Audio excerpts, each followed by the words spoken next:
Prohibido olvidar a través de todas las redes sociales de la plataforma comunicacional Punto de Corte. Les recordamos que pueden contactarnos a través del Twitter @punto_de-corte, en YouTube Punto de Corte TV, en Facebook, Instagram y TikTok. Además de LinkedIn, nos pueden buscar en Punto de Corte. Estamos estrenando cuenta de TikTok, que está muy buena. Vaya a buscarla, que hay extractos de toda nuestra programación de manera bien seleccionada, con algún aderezo desde el punto de vista de la colocación de estas imágenes. Hoy, en la primera parte, queremos abordar varias noticias. Vamos a tener como invitado a Alejandro Sauce en nuestro tercer segmento. Vamos a conversar sobre los resultados de las elecciones en Colombia. Por supuesto que nos interesa, por supuesto que es importante, muy relevante este tema. La primera noticia que queremos abordar con ustedes es la siguiente. Maduro dio 8 días a CanTV para reparar más de 1000 averías en un sector de Caracas. Populismo, demagogia, cinismo, caretablismo son algunos de los términos que podrían acompañar este titular muy bien planteado por parte de puntodecorte.net. La compañía anónima Nacional Teléfonos de Venezuela tiene 8 días para resolver los problemas de conectividad que padecen los habitantes del Alto del Lídice. En este mismo programa, o fue, ya no recuerdo porque fueron tantos programas que hicimos cubriendo el programa de PS Radio, creo que fue en PS Radio, tuvimos la oportunidad de hablar con Frank Monroy. Frank Monroy nos comentaba que en este momento las averías calculadas en CanTV son de 1 millón de averías que no han sido respondidas por parte de CanTV y que lo habían logrado disminuir de 1.3 millones a 1 millón. El avance, el aparente avance.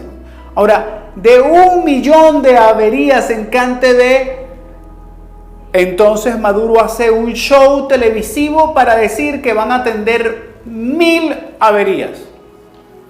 Bueno, yo felicito a la gente de Alto del Lídice que seguramente intentarán arreglarle las 1000 líneas, van a correr durante estos 8 días, o si no, ya estaba listo, porque además estos son shows, o sea, estas son cosas que ya están previstas. El presidente de CanTV le dice a Maduro, mira, voy a arreglar 1000 líneas en Lídice, y entonces Maduro sale en televisión reclamando que cómo puede ser que esté sucediendo esto, porque llega alguien del público o de una llamada o cualquier cosa o un mensaje y le dicen que está existiendo este problema, e inmediatamente entonces manda como jefe supremo al cual deben obedecer absolutamente todos sus vasallos a arreglar una cosa que ya tenía previsión presupuestaria para poder arreglar y personal para arreglarlo, y bueno, va en 8 días. Generalmente incluso ni siquiera cumplen el tiempo que ellos mismos dicen. En 15 días, en un mes, estará quizás resuelto el problema del Lídice.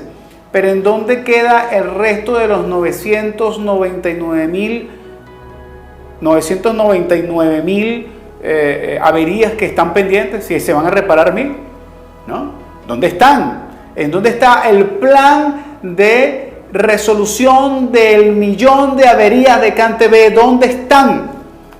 Pero entonces yo salgo populista y demagógicamente diciéndole a la gente, ven que si yo mando a reparar, ustedes lo que tienen que hacer es intentar llegar a mí y pedírmelo a mí y convencerme a mí de que yo yo pida que se resuelva para que se resuelva.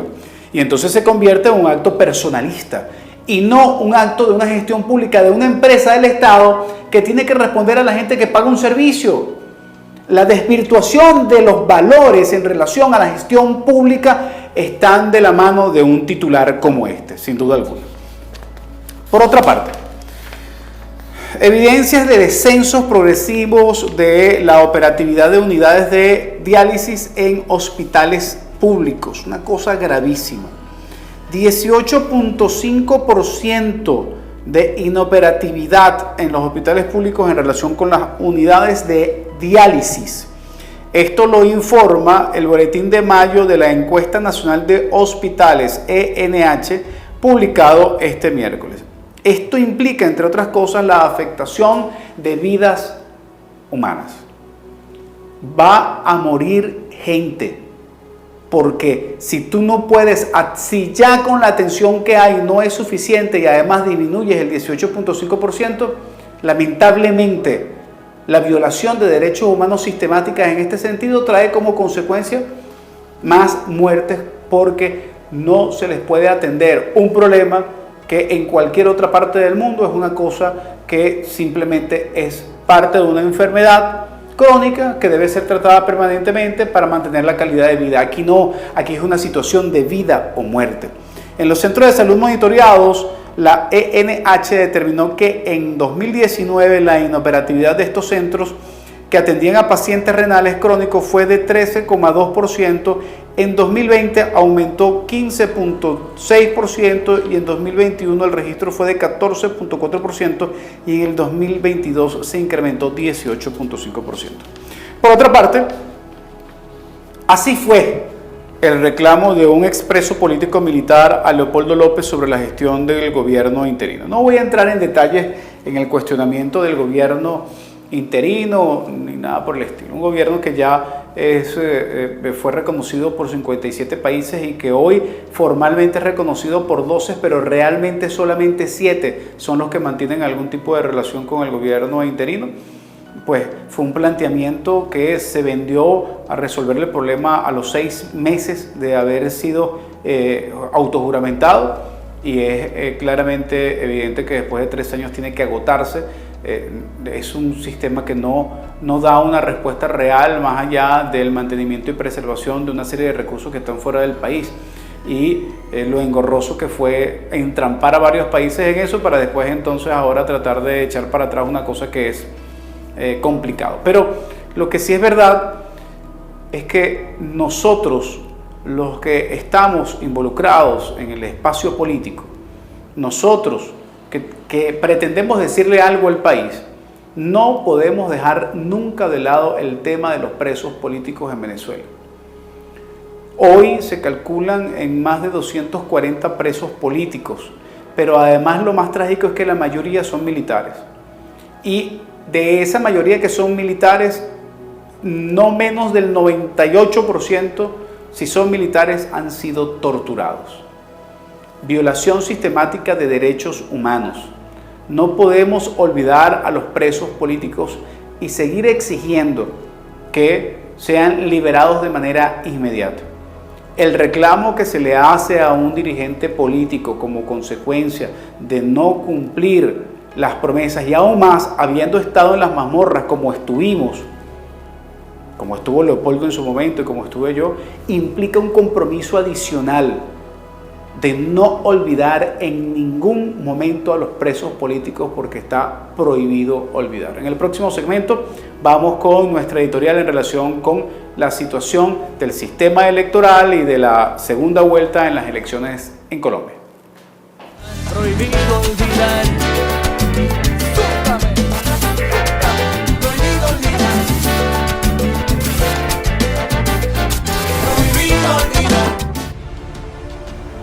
Te invitamos a sintonizar todos los viernes Desencadenados, el espacio donde ustedes y yo vamos a analizar la situación de derechos humanos en Venezuela, contado por sus víctimas, familiares y organizaciones no gubernamentales. Recuerden que tienen a su disposición nuestra plataforma comunicacional de Punto de Corte y todas las redes sociales.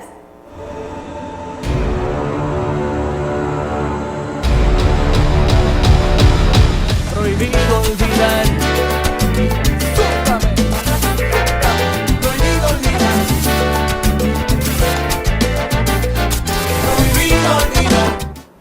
Colombia es un caso de prohibido olvidar, sin duda alguna. Es prohibido olvidar que Colombia viene de una situación profundamente conflictiva, de una guerra civil que se ha vivido durante décadas y que aun cuando ha bajado su tenor de conflictividad, sin embargo, todavía existe. En Colombia existe una guerra civil. Ahora, el predominio en relación con el hecho de el restablecimiento de la institucionalidad en Colombia se pone de manera clara, en este momento se expone en el hecho de que uno de sus principales candidatos a la presidencia de la República viene de un movimiento guerrillero que fue incorporado a la vida civil y que ahora aspira a ser presidente de la República. Así como Pepe Mujica en Uruguay y así como en tantos otros casos, esta reincorporación de los sectores de izquierda, radicales y extremistas a la vida política trae como consecuencia una oferta pero también trae otra. La otra oferta es la de un empresario denominado el viejito del TikTok, que tiene también la aspiración, ya convertido en un candidato emergente, un outsider fuera de la política tradicional, y tiene la aspiración a pasar a la segunda vuelta. Vamos a ver este trabajo especial que ha hecho nuestro equipo de producción en Punto de Corte, y vamos a hacer el análisis de este contenido a la vuelta. El pasado 29 de mayo, durante las elecciones en Colombia, el izquierdista Gustavo Petro y el independiente Rodolfo Hernández pasaron a segunda vuelta, según el preconteo oficial. La cita para la realización de la segunda vuelta es el próximo 19 de junio. Esto significa que la mayoría de los ciudadanos en Colombia no quiere construir sobre lo construido, ni cambio responsable. Como decían las candidaturas moderadas, se manifiestan cansados del eufemismo en un país que no da giros bruscos hace décadas. Gustavo Petro es un exguerrillero y exalcalde de Bogotá que lleva más de 20 años en el ruedo político, líder de izquierda a la cabeza del pacto histórico. Fue claro ganador de la primera vuelta de las elecciones presidenciales de este domingo en la República de Colombia, obteniendo el 40,32% de los votos, es decir, 8.541.617. Su camino para llegar a la Casa de Nariño no está del todo despejado. El izquierdista Petro es, y sobre todo ha sido, el antisistema. Por eso es que genera tanto apoyo como rechazo en los colombianos. Rodolfo Hernández, líder de la Liga de los Gobernantes Anticorrupción, que llegó a segunda vuelta obteniendo el 28,17% de los votos, o es decir, 5.965.335 votos, pasó de ser un exitoso constructor de vivienda social a un alcalde de Bucaramanga, una ciudad media, donde tiene la reputación de haber ordenado las finanzas públicas. Su programa es ambiguo, pero su mensaje es claro: mano dura contra la corrupción. El resultado de la primera vuelta en Colombia marca un durísimo golpe para los partidos tradicionales, que ahora deben decidir de qué manera respaldarán a uno de los dos finalistas, que han sido férreos críticos de las élites políticas en el pasado. Tanto Gustavo Petro como Rodolfo Hernández representan visiones radicales de cambio para el país, señala un análisis electoral de la consultora de riesgo político Colombia Risk Analysis. El exalcalde de Bogotá encarna un cambio para el orden social y económico, mientras que el empresario de Bucaramanga encarna un desafío contra la clase política. Ambos tendrán que explicar las razones por las que su versión de cambio es mejor para el país si quieren recabar apoyo que les permite inclinar la balanza. Para ganar en la segunda vuelta el próximo 19 de junio, Petro tendrá que reunir apoyos en el bloque del centrista Darío Fajardo, que obtuvo poco más de 800.000 preferencias, un abrupto descenso respecto al año 2018, cuando recibió más de 4.5 millones de votos. También puede encontrar respaldo en los sectores progresistas del Partido Liberal, cuyo apoyo no está asegurado. Como reconoció en su discurso el pasado domingo, Petro también tendrá que abrirse paso en las regiones agrarias, donde su programa de reforma no tuvo éxito, pero sobre todo, el pacto histórico, que reúne a 17 partidos de izquierda y centroizquierda, sabe que tendrá que convencer a la población que se abstuvo. En Colombia, la baja participación electoral es un fenómeno estructural, aunque esta votación registró uno de los porcentajes más altos en los últimos ciclos electorales, en donde acudieron a las urnas solo el 54,9% de los que tienen el derecho, es decir, unos 21 millones de votantes, de un total de 38 millones. Gracias a Rainier, a Yexa, a Marta, a Humberto, en este trabajo editorial que han hecho en relación con la síntesis que nos ha permitido entender brevemente el proceso que está viviendo Colombia en este momento. Desde la perspectiva de la situación actual de Venezuela, nosotros tenemos que ver de manera muy diáfana lo que está sucediendo en Colombia. Primero, quisiera dejar claro que Venezuela tiene el peor sistema electoral del mundo cuando lo compara con Colombia, que siendo cuestionado desde el gobierno de Venezuela, resulta ser que da el resultado a las 7 de la noche, siendo un proceso manual. Y reconocido por los actores y por todos los candidatos políticos que participaron, incluyendo el candidato que parte del gobierno apoya, que es Petro. Estoy hablando del gobierno venezolano. Así que creo que es una cosa interesante de analizar. Y luego el otro fenómeno que se deriva de lo que está sucediendo en Colombia en relación con Venezuela, teniendo una frontera tan amplia en común, es el hecho de que los dos candidatos que van a la segunda vuelta se han comprometido públicamente a restablecer relaciones públicas con el gobierno de Maduro. Eso, uno por razones estrictamente pragmáticas económicas y otro por mayor afinidad con sectores políticos en Venezuela. Ahora, la verdad es que se va a acabar la embajada de Guaidó en Colombia, la verdad es que se van a restablecer relaciones comerciales y aún más importante es que ahora los colombianos, los venezolanos que están en Colombia, que sobrepasan el 1,5 millones, van a poder votar en unas presidenciales. Anótense eso. Más de 1,5 millones de venezolanos, por el restablecimiento de relaciones consulares con Colombia, van a poder votar en las próximas presidenciales. Bueno, pareciera que quienes no desean que haya una segunda vuelta en Colombia y que se quede Duque o vuelve el uribismo, es el gobierno de Maduro, porque lo que va a suceder es que bajo el estatus de regularización de más de 1.600.000 venezolanos en Colombia, pues ahora ese 1.600.000 venezolanos van a poder votar. Así como también debe regularizarse la situación en Perú. Y en Perú, pues también hay un número significativo de venezolanos que podrían sumar en total unos 2 millones o 2,5 millones de venezolanos que van a adquirir el derecho a votar en las próximas elecciones presidenciales, y lo que estamos casi seguros es que no va a ser por Maduro. A la vuelta vamos a conversar este y otros temas con Alejandro Sauce, internacionalista, politólogo, conductor del programa Punto Internacional en Punto de Corte y además miembro de esta casa. Ya regresamos. Prohibido olvidar. Prohibido olvidar. Prohibido olvidar. Punto Internacional es un programa de corte informativo y de análisis que pretende discernir los acontecimientos internacionales y su impacto en la dinámica nacional, en un mundo globalizado y donde la información trasciende fronteras. Los invito todos los lunes a las 3 de la tarde para que sintonicen Punto de Corte y Punto de Corte Televisión y se informen sobre lo que sucede en el mundo, en nuestra región y su impacto en nuestro país. Prohibido olvidar. Prohibido olvidar. Prohibido olvidar. Prohibido olvidar a través de todas las redes sociales de la plataforma comunicacional Punto de Corte. Les recordamos que Punto de Corte es merecedor, se le ha sido otorgado el premio de Valores Democráticos de la Universidad Católica Andrés Bello en la mención Libertad de Pensamiento, y es un premio por el cual estamos bastante honrados. En este segmento del programa de Prohibido Olvidar tenemos con ustedes, ya como lo habíamos anunciado, a Alejandro Sauce, politólogo, internacionalista, especialista en todos estos temas del acontecer mundial. Y queremos abordar contigo, Alejandro, básicamente el tema del resultado de la primera vuelta de las elecciones en Colombia.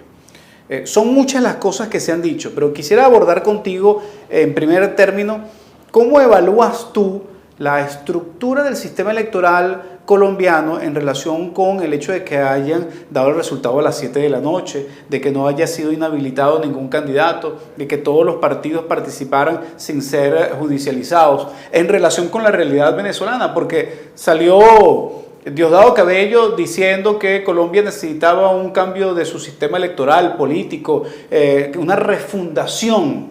Textualmente fue lo que afirmó Diosdado Cabello. ¿Tú crees que Colombia necesita una refundación, por lo menos en estos términos? Porque quizás en otros es posible y por eso se adelantan estos vientos de cambio en Colombia. No, fíjate, bueno, en primer lugar, gracias por la invitación. Compartir estos espacios para la audiencia de Punto de Corte siempre es importante. Tú eres de la casa, además. Me siento y soy de la casa. Fíjate, yo creo que este tipo de argumentos por parte de dirigentes nacionales en Venezuela no solo carecen de sentido, sino de sentido común. La población, el ser humano, el ciudadano sencillo puede apreciar, y eso se vio en las redes sociales el día domingo en el caso de seguidores venezolanos que estaban atentos al tema de Colombia, cómo en 2 horas estaban los escrutinios.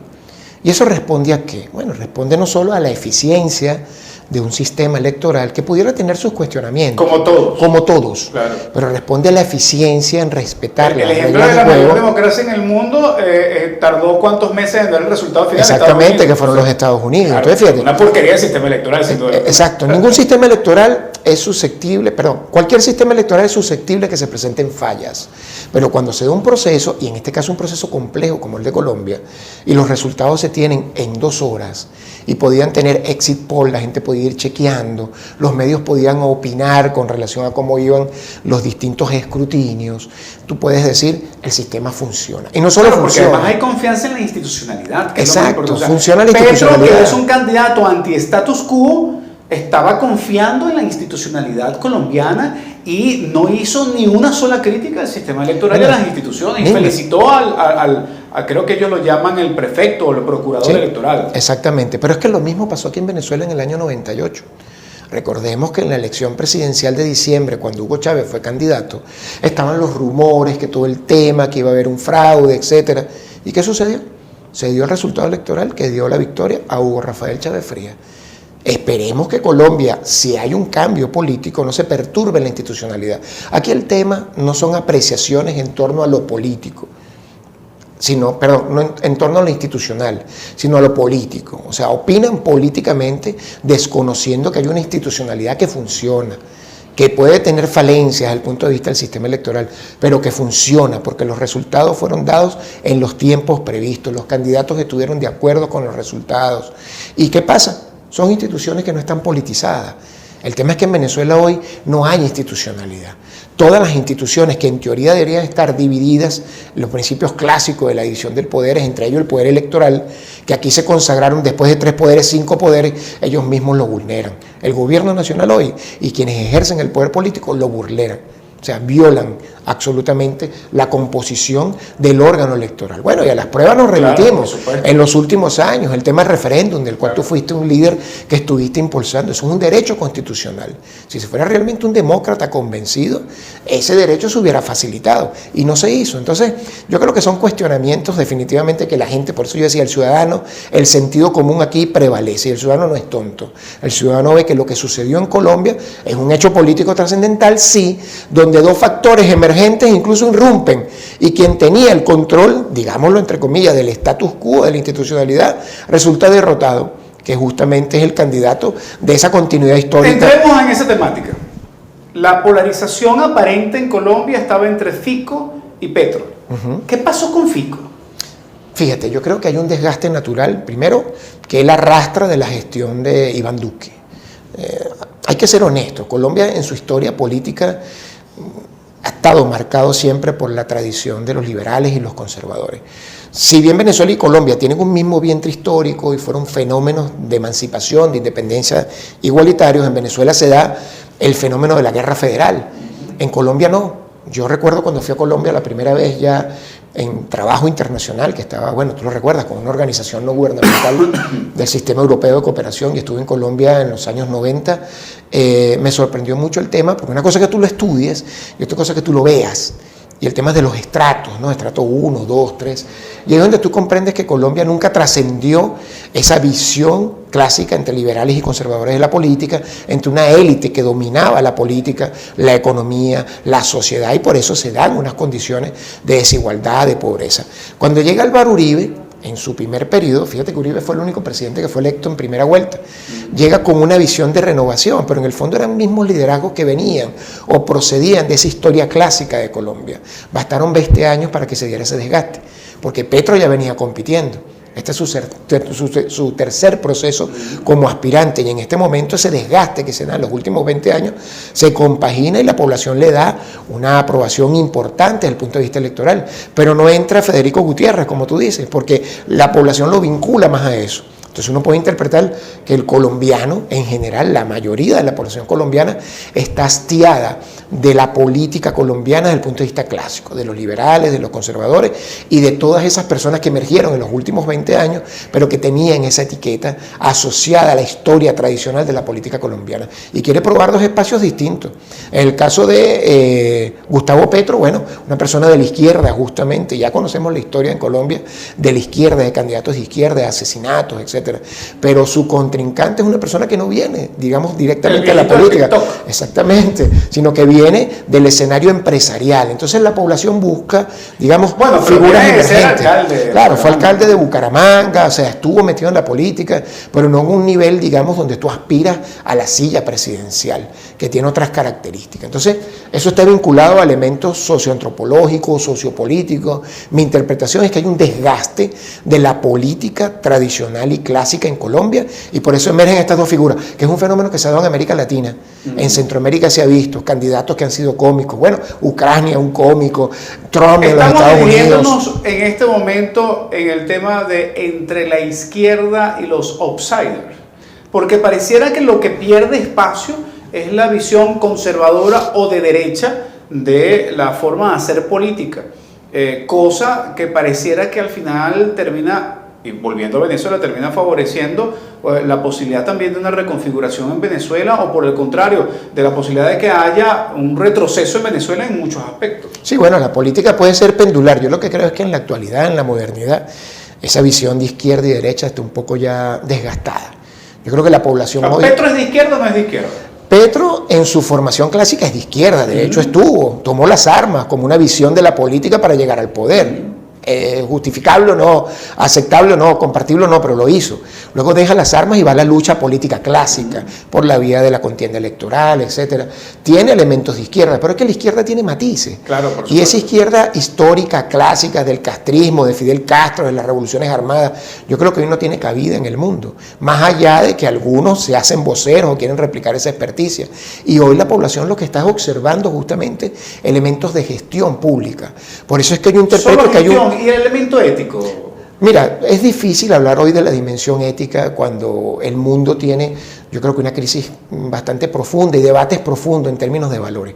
Yo no voy a calificar, por ejemplo, hoy posiciones en torno a una u otra postura, pero bueno, hoy se posicionan en agenda... Pero fíjate que a Fico se le resalta, a Rodolfo Hernández, se le resalta en Colombia por haber generado una irrupción desde el punto de vista del fenómeno electoral, porque como es un empresario que no le hace falta el dinero, pues entonces pareciera que él emprendió una campaña en contra de la corrupción o a favor de la lucha contra la corrupción, y además en el desprendimiento del hecho de que como a él no le hace falta nada, pues él no va a ser una amenaza para asaltar al Estado como han sido otros en los cargos públicos.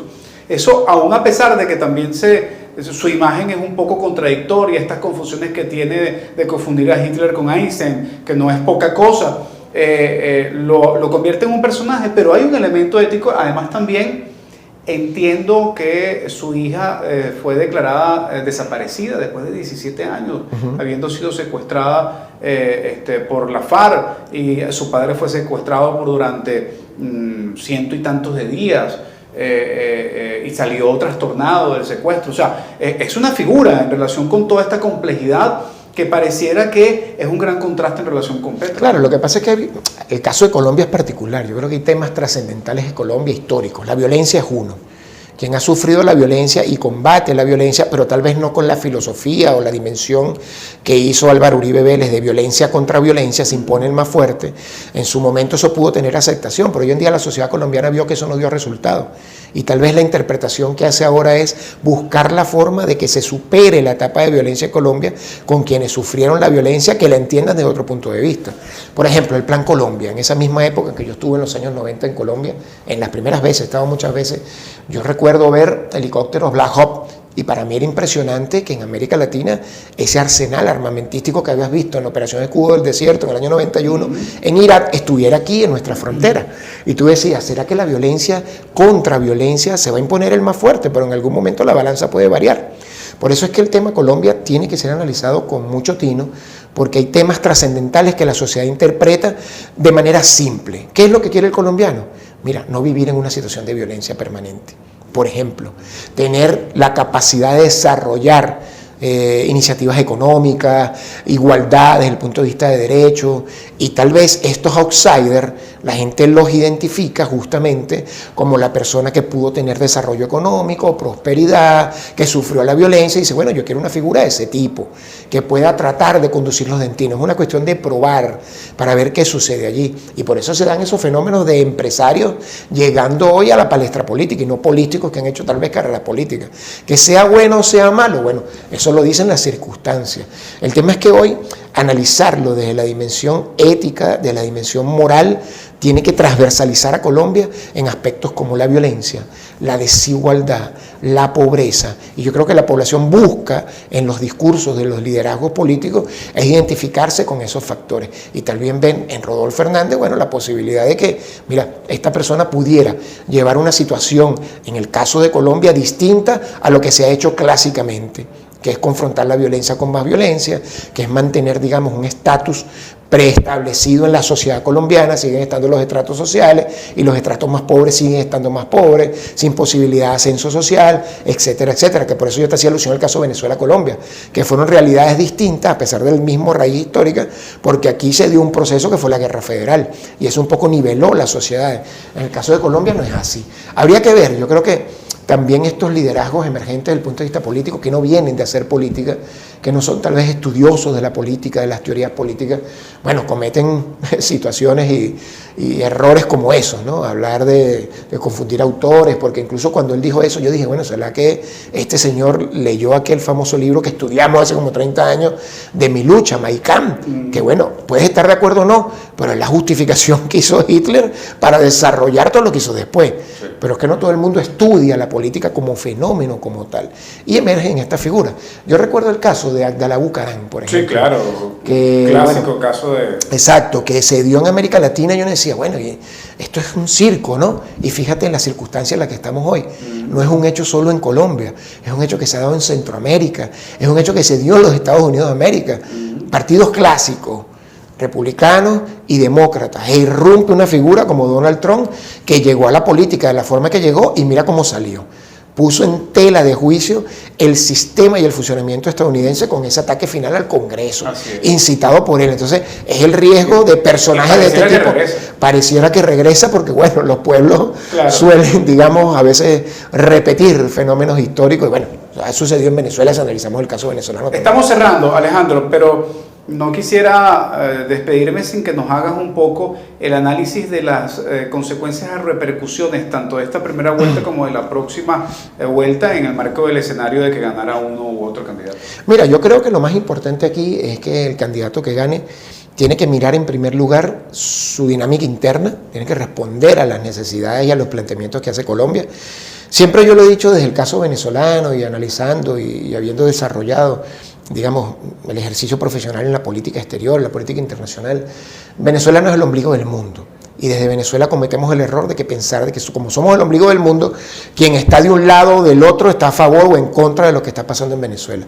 Venezuela tiene una realidad propia, y lo que está pasando en Colombia tiene su realidad propia. ¿Cómo vincular un espacio con otro? Yo creo que, fíjate, ambos candidatos han sido, digamos, han cuidado mucho el discurso, haciendo dejar ver de que en Venezuela no hay libertad plena desde el punto de vista democrático. De hecho, Gustavo Petro incluso se desmarcó de manera frontal de Nicolás Maduro, comparándolo con Iván Duque, donde Iván Duque y Nicolás Maduro han tenido una confrontación radical como no se había visto incluso en la historia reciente de la política entre Venezuela y Colombia. Entonces yo creo que ambos candidatos de una u otra forma están manejando con mucho tino el elemento interno y la política exterior. Yo creo que uno de los aspectos clave va a ser el relacionamiento con los Estados Unidos, eso es vital. El relacionamiento con los Estados Unidos por parte de Colombia tiene que tener un ápice fundamental. Y en el caso de Venezuela, creo que ambos la están enfocando desde el punto de vista pragmático. Y así debe ser. Somos países que tenemos una frontera extensa, dinámica, activa, y lamentablemente el conflicto político entre Nicolás Maduro y Iván Duque, porque no es que uno tiene la culpa y el otro no, los dos son responsables de esta situación, ha llevado a una complejidad en un relacionamiento que es natural. En el caso de la frontera, el relacionamiento comercial y económico. Cuando uno está en la frontera, el que conoce la frontera, sabe que allí tú ves un guardia nacional que puede tener de esposa una colombiana, o niños que estudian en Colombia, o niños colombianos que estudiaban en Venezuela. Entonces creo que ambos candidatos están viendo el tema de Venezuela con mucha asertividad cuando dicen que de una u otra forma van a retomar la relación, que esa relación se va a circunscribir básicamente en elementos asociados al humano, a la migración, que es un fenómeno fundamental que debe atenderse, a la conectividad aérea, terrestre, y eso implica el tránsito de personas, y al comercio, el tránsito de mercancías. Yo creo que ese es el primer ápice que debe trabajarse, esas tres bisagras. Vamos a ver si del lado venezolano hay voluntad para eso, porque también a mi juicio, desde el punto de vista de la política venezolana, fue muy útil el discurso anti-Colombia, el discurso anti-Duque, más allá de que Duque tiene responsabilidad en lo que hizo, claro, por las posiciones que asumió, sin lugar a dudas. Pero ese discurso venezolano llevó a un distanciamiento y una confrontación cuando tú tenías que buscar la forma de establecer al menos vínculos que garantizaran el elemento humano, sobre todo el tema migratorio. Entonces creo que ambos candidatos, hoy, gane uno, gane otro, ¿se acabó la embajada de Guaidó en Colombia? A mi juicio sí, yo creo que ya desde hace tiempo entre comillas, gobierno interino, yo soy muy pragmático en las relaciones internacionales, pero el pragmatismo, no el idealismo. Y a pesar de que él arrancó con fuerza en el año 2019, con reconocimiento internacional, deseos no empreñan. Y cuando tú ves hoy los resultados de ese planteamiento que se hizo, que no tuvo los resultados adecuados por distintas variables, el pragmatismo implica que se va a un relacionamiento de hecho sobre las relaciones, porque hay muchos intereses de por medio. Y yo creo que ya ese interinato y ese reconocimiento no tiene sentido. Es más, países de Europa han ido diplomáticamente cesando en ese discurso, en hablar de presidente interino, de misiones diplomáticas, porque es que nunca fue así. O sea, políticamente se reconocía, en teoría, un gobierno interino, pero aguas abajo las relaciones consulares las seguía teniendo el gobierno de Maduro. Y hoy en día los países entendieron que fue un error lanzarse por ese tobogán y que los intereses de esos países, los intereses nacionales, van a trabajar en torno al pragmatismo. Y si tienen que sentarse con la Cancillería de Venezuela y con la vicepresidenta Rodríguez y con Maduro mismo, lo van a hacer. Eso no descarta, y eso es parte de la dinámica política. El hecho de que tú te sientes con un contrincante político no significa que tú valides todos sus puntos de vista. En el ámbito internacional, cuando tú negocias, hay cosas en las cuales hay consenso y cosas en que no. Y eso no implica que tú dejes de relacionarte o avanzar en los puntos donde hay consenso. Entonces yo creo que hoy esa es la vía que van a tomar. Bueno, de hecho Rodolfo Hernández al día siguiente lanzó varios puntos y uno de los ítems que hizo por Twitter dijo: voy a restablecer relaciones con el gobierno de Venezuela. Eso es pragmatismo. Y si es un empresario, más pragmático aún, porque detrás de él hay cámaras de comercio, sectores empresariales, flujos migratorios, fuentes de trabajo, bienes y mercancías. Entonces, así es la política, es pragmatismo. Muchísimas gracias, Alejandro. A la orden. Siempre oportuno y sensata tu reflexión. Muchísimas gracias a ustedes por estar pendientes de toda la dinámica de debate en Prohibido Olvidar. Será hasta una próxima oportunidad. Prohibido olvidar.